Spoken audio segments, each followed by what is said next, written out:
ओम शांति। मैं ईश्वरी संतान श्रेष्ठ ब्राह्मण कुलभूषण आत्मा हूँ। मुझ आत्मा को पवित्रता का ताज प्राप्त है। मैं जिस स्थान पर बैठी हुई हूँ, मेरे शरीर के चारों ओर पवित्रता का सफ़ेद ओरा चमक रहा है। मुझ ज्योतिर्बिंदु से पवित्र वाइब्रेशन चारों ओर फैल रही हैं। इस पवित्र किरणों के बीच में, इस पवित्र ओरे के वाइब्रेशन के बीच में मैं आत्मा एकांतवासी होकर अपने प्यारे पिता के महावाक्य सुन रही हूँ।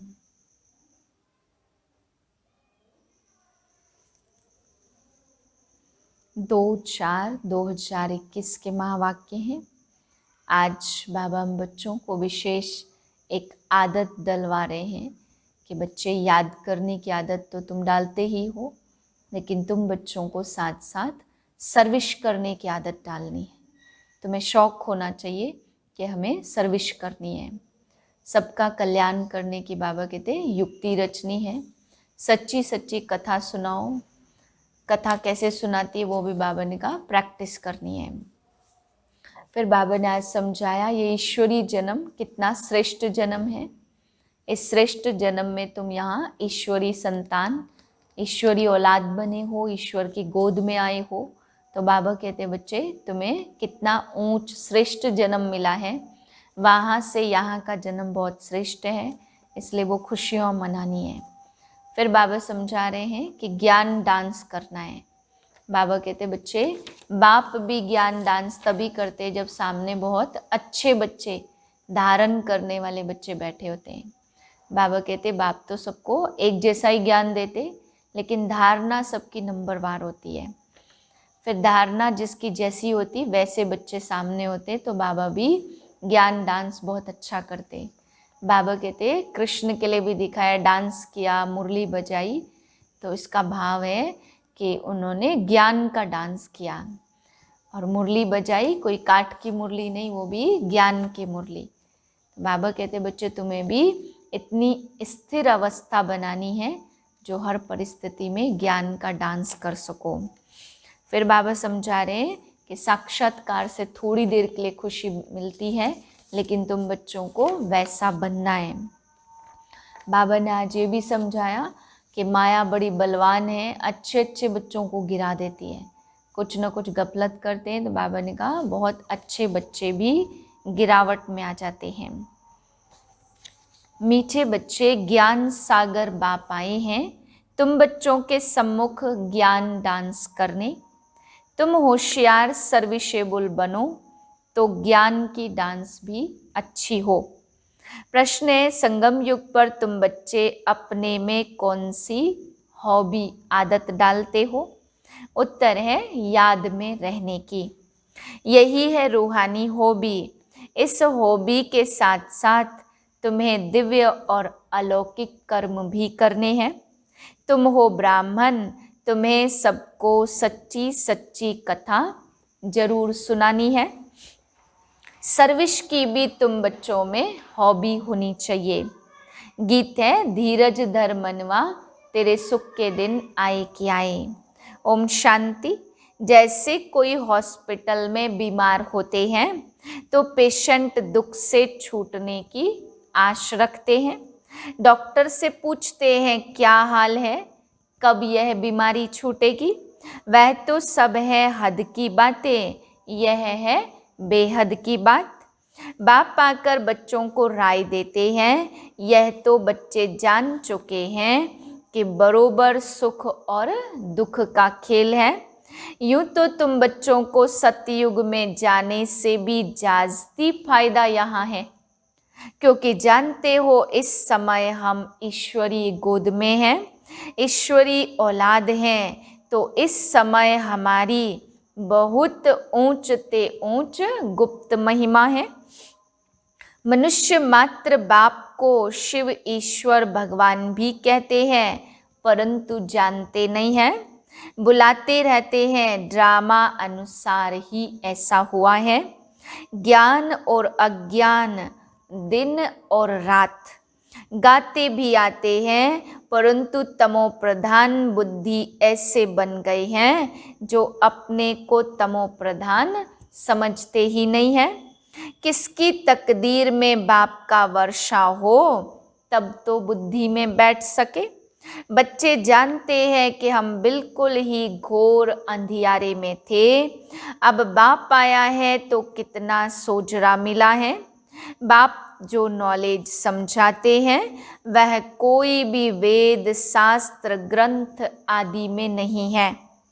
यह भी बाप सिद्ध कर बताते, तुम बच्चों को रचता और रचना के आदि मध्य अंत की रोशनी देता हूँ।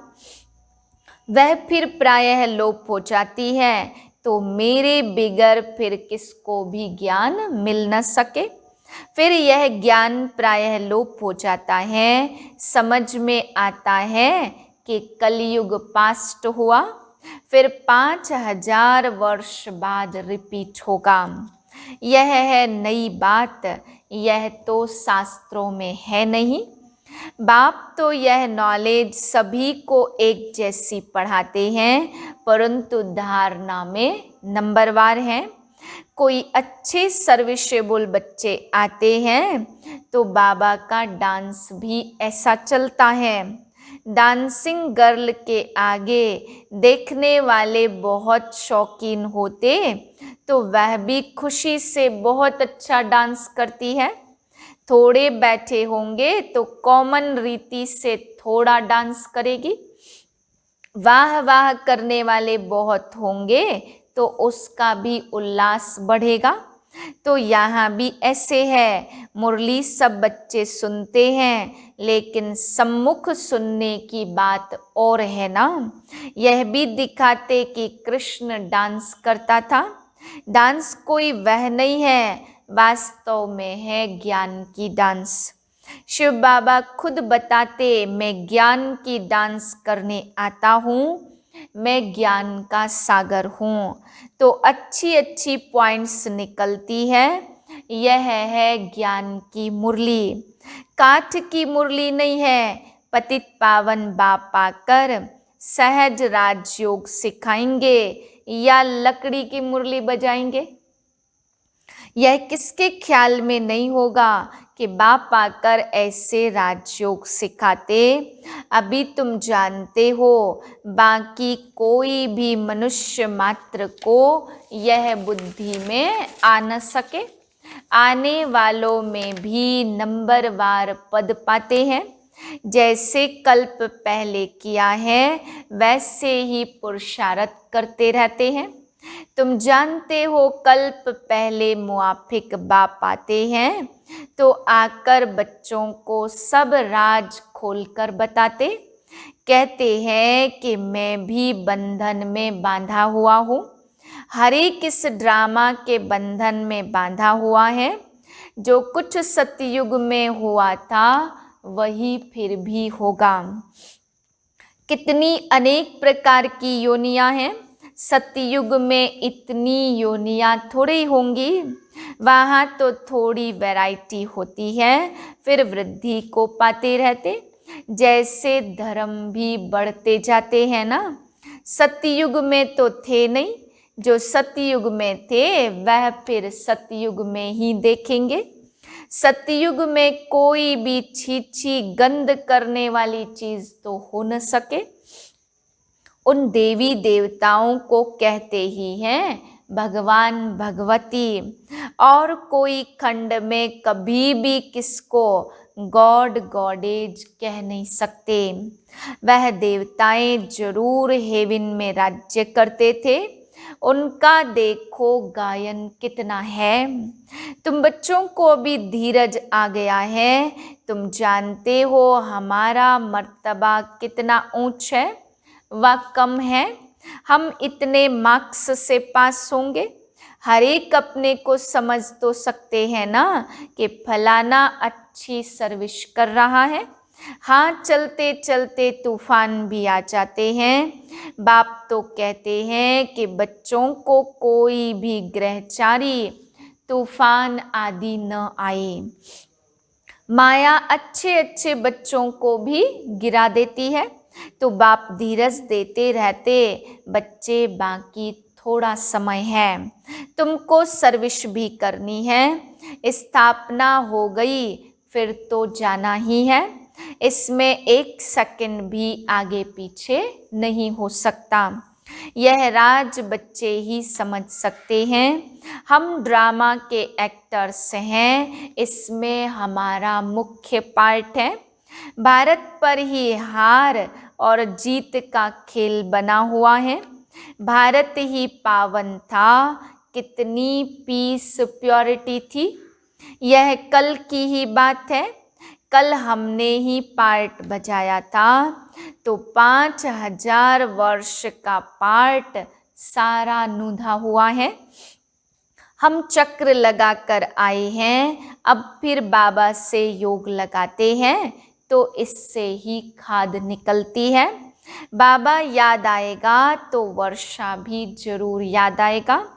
पहले पहले अल्प को जानना है। बाप कहते तुम मेरे को जानने से मेरे द्वारा सब कुछ जान जाएंगे। ज्ञान तो बड़ा सहज है, 1 सेकंड का, फिर भी समझाते रहते हैं, पॉइंट्स देते रहते हैं। मुख्य पॉइंट है मन मना भाव की, इसमें ही विघ्न पड़ते हैं। देह अभिमान आ जाने से फिर अनेक प्रकार के घुटके आ जाते हैं, फिर योग में रहने नहीं देते हैं। जैसे भक्ति मार्ग में कृष्ण की याद में बैठते हैं तो बुद्धि कहाँ न कहाँ भाग जाती है। भक्ति का अनुभव तो सबको है, इस जन्म की बात है। इस जन्म को जानने से कुछ न कुछ पास्ट जन्म को भी समझ सकते हैं। बच्चों को हॉबी हो गई है बाप को याद करने की। जितना याद करते हो उतना खुशी बढ़ती है। साथ साथ दिव्य अलौकिक कर्म भी करना है। तुम हो ब्राह्मण, तुम सत्यनारायण की कथा, अमर कथा सुनाते हो। मूल बात एक है जिसमें सब कुछ आ जाता है। याद से ही विकर्म विनाश होते हैं। यह एक ही हॉबी रूहानी है। बाप समझाते कि यह नॉलेज तो बड़ी सहज है। कन्याओं का नाम भी गाया हुआ है। अधर कुमारी, कुंवारी कन्या, कुंवारी का नाम सबसे ज़्यादा बाला है। उनको कोई बंधन नहीं है, वह पति तो विकारी बना देते। यह बाप तो स्वर्ग में ले जाने के लिए श्रृंगारते हैं, स्वीट सागर में ले जाते हैं। बाप कहते इस पुरानी दुनिया को पुरानी देह सहित बिल्कुल भूल जाओ। आत्मा कहती है कि हमने तो 84 जन्म पूरे किए हैं, अब फिर बाप से पूरा वर्षा लेंगे। हिम्मत रखते हैं, फिर भी माया से लड़ाई तो है। आगे तो यह बाबा है, माया के तूफान जाजती इनके पास आते हैं। बहुत आकर पूछते हैं कि बाबा हमको यह होता है।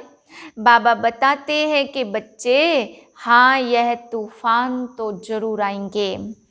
पहले तो मेरे पास आते हैं, अंत में सब कर्मातीत अवस्था को पालेंगे।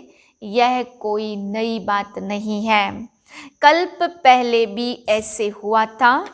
ड्रामा में पार्ट बजाया, अब फिर वापस घर जाते हैं। बच्चे जानते यह पुरानी दुनिया नरक है। कहते भी हैं यह लक्ष्मी नारायण क्षीर सागर में रहते थे। इन्हों के मंदिर कितने अच्छे अच्छे बनाते। पहले पहले मंदिर बनाया होगा तो क्षीर दूध का ही तालाब बनाकर विष्णु की मूर्ति को बिठाया होगा। बहुत अच्छे अच्छे चित्र बनाकर पूजा करते थे। स्वर्ग का नाम लेते ही मुख पानी होता है। तुम बच्चों को अब ज्ञान का तीसरा नेत्र मिला है, तो बुद्धि में समझ आई है। बुद्धि चली जाती है अपने घर, फिर स्वर्ग में आएंगे, वहाँ सब कुछ नया ही नया होगा। बाबा श्री नारायण की मूर्ति देखकर बहुत खुश होता था, बहुत प्यार से रखता था। यह नहीं समझता था कि हम ही यह बनूंगा। यह ज्ञान तो अब बाबा से तुमको मिला है, तो तुमको ब्रह्मांड और सृष्टि चक्र के आदि मध्य अंत का ज्ञान है। जानते हो कि हम कैसे चक्र लगाएंगे। बाबा हमको राजयोग सिखला रहे हैं। तुम बच्चों को बहुत खुशी होनी चाहिए। बाकी थोड़ा समय है। शरीर को कुछ न कुछ तो होता रहता है। अब यह तुम्हारा अंतिम जन्म है। अब तुम्हारे सुख के दिन आते हैं ड्रामा प्लान अनुसार। देखते हो कि विनाश सामने खड़ा है, परंतु नई बात होने के कारण घड़ी घड़ी भूल जाते हो। नहीं तो बाबा कहने से ही खुशी का पारा चढ़ जाना चाहिए। राम तीर्थ श्री कृष्ण का भक्त था, तो कृष्ण के दर्शन के लिए कितना करते थे। उनको साक्षात्कार हुआ और खुशी हो गई, परंतु उससे हुआ क्या? मिला तो कुछ भी नहीं। यहाँ तो तुम बच्चों को खुशी भी है, क्योंकि जानते हो 21 जन्म के लिए हम इतना ऊंच पद पाते हैं। 3 हिस्सा तो तुम सुखी रहते हो। अगर आधा आधा हो फिर तो फायदा हुआ नहीं। 3 हिस्सा सुख में रहते हो। तुम्हारे जैसा सुख कोई भी देख न सके। तुम्हारे लिए तो सुख अपार है। महान दुख में तो सुख का पता नहीं चलता और महान सुख में दुख का पता नहीं चलता। संगम पर तुम दोनों को जान सकते हो कि अभी हम दुख से सुख में जा रहे हैं। मुख है दिन तरफ और लात है रात तरफ। इस दुनिया को लात मारनी है, अर्थात बुद्धि से भूलना है। अब घर वापस जाना है। बहुत पार्ट बजाया, ऐसे ऐसे अपने साथ बातें करनी होती। अब जितना याद करेंगे उतना कट निकलेगी। जितना बाप की सर्विस पर रह सामान बनाएंगे, पुराना मकान गिरता रहता है। अब कहाँ नया मकान और कहाँ पुराना मकान, रात दिन का फर्क है। यह तो हूबहू विषय वैतरणी नदी है। एक दो को मारते झगड़ते रहते हैं। बाकी भी बाबा आया तो बहुत लड़ाई शुरू हो गई है। अगर स्त्री विकार नहीं देती तो कितना तंग करते हैं, कितना माथा मारते। कल्प पहले भी यह अत्याचार हुए थे। वही ड्रामा का पार्ट बज रहा है। यह बाप जाने और बच्चे जाने और न जाने कोई। आगे चल सबको समझने का है।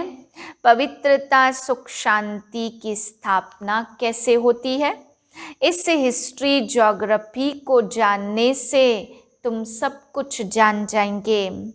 तुम बच्चों का दिमाग अभी भरपूर हो गया है। खुशी का कितना पारा चढ़ता है। सारी नॉलेज तुम बच्चों के पास है। वहाँ यह नॉलेज कुछ भी नहीं होगी। कितनी गुह्य बातें हैं समझने की। बच्चे सीढ़ी को अच्छी रीति समझ गए हो ना, तो यह चक्र है 84 का। अब मनुष्यों को भी क्लियर कर समझाना है। इसको अब स्वर्ग पावन दुनिया थोड़ी कहेंगे। सतयुग अलग है, कलयुग अलग चीज है। यह चक्र कैसे फिरता है यह समझाने में सहज है, समझानी अच्छी लगती है, परंतु पुरुषार्थ कर याद की यात्रा में रहे यह बहुतों से हो नहीं सकता। अच्छा, मीठे मीठे सिकिलधे बच्चों प्रति माता पिता बाप दादा का याद प्यार गुड मॉर्निंग। रूहानी बाप की रूहानी बच्चों को नमस्ते। हम रूहानी बच्चों की रूहानी बाप को नमस्ते। धारणा के लिए है पहली पॉइंट, इस पुरानी देह और दुनिया को बुद्धि से भूल बाप और घर को याद करना है। सदा इसी खुशी में रहना है कि अभी हमारे सुख के दिन आए कि आए। दूसरी पॉइंट, नॉलेजफुल बाप से जो नॉलेज मिली है उसका सिमरन कर दिमाग को भरपूर रखना है। देह अभिमान में आकर कभी भी किसी प्रकार का गुटखा नहीं खाना है। वरदान, ईश्वरीय भाग्य में लाइट का क्राउन प्राप्त करने वाले सर्व प्राप्ति स्वरूप भव। दुनिया में भाग्य की निशानी राजाई होती और राजाई की निशानी ताज होता। ऐसे ईश्वरीय भाग्य की निशानी लाइट का क्राउन है और इस क्राउन की प्राप्ति का आधार है प्योरिटी। संपूर्ण पवित्र आत्माएं लाइट के ताजधारी होने के साथ साथ सर्व प्राप्तियों से भी संपन्न होती है। अगर कोई भी प्राप्ति की कमी है तो लाइट का क्राउन स्पष्ट दिखाई नहीं देगा। स्लोगन है, अपनी रूहानी स्थिति में स्थित रहने वाले ही मनसा महादानी।